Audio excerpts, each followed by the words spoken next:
साथियों नमस्कार। आज की शोभा यात्रा में आप सभी लोगों का हार्दिक धन्यवाद, शुक्रिया। श्रीमद् भागवत गीता तत्व विवेचनी में कहते हैं, प्रसन्नचित्त वाले योगी की बुद्धि शीघ्र ही सब ओर से हटकर भली भांति परमात्मा में स्थिर हो जाती है। मित्रों, इस कथन का क्या भाव है?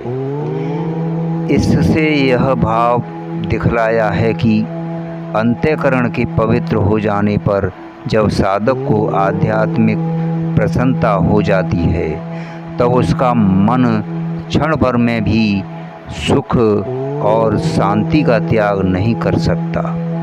इस कारण उसके अंतःकरण की वृत्तियां सब ओर से हट जाती हैं और उसकी बुद्धि शीघ्र ही परमात्मा के स्वरूप में स्थिर हो जाती है। फिर उसके निश्चय में एक सच्चिदानंद धन परमात्मा से भिन्न कोई वस्तु नहीं रहती।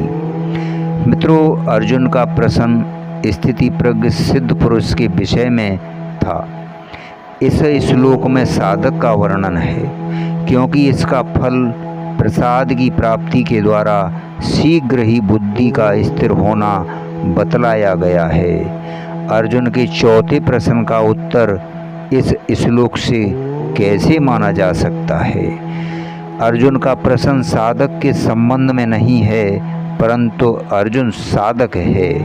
भगवान उन्हें सिद्ध बनाना चाहते हैं। सुगमता के साथ उन्होंने समझने के लिए भगवान के पहले साधक की बात कहकर अंत में 71वें श्लोक में इसका सिद्ध में उपसंहार कर दिया है। अर्जुन का प्रश्न पूरा उत्तर तो उस उपसंहार में ही है। उसकी भूमिका आरंभ इन्हीं श्लोकों से हो जाता है। अर्जुन के चौथे प्रश्न का उत्तर यहीं से प्रारंभ होता है, ऐसा ही मानना उचित है।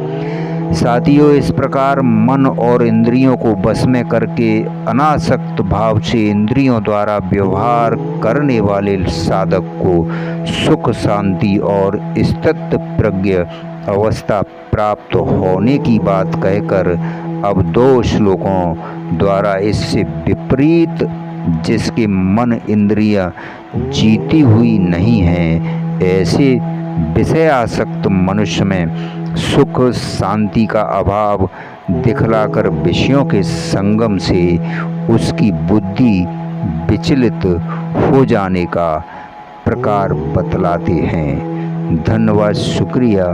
अगले सूत्र श्लोक में आपसे फिर मिलते हैं।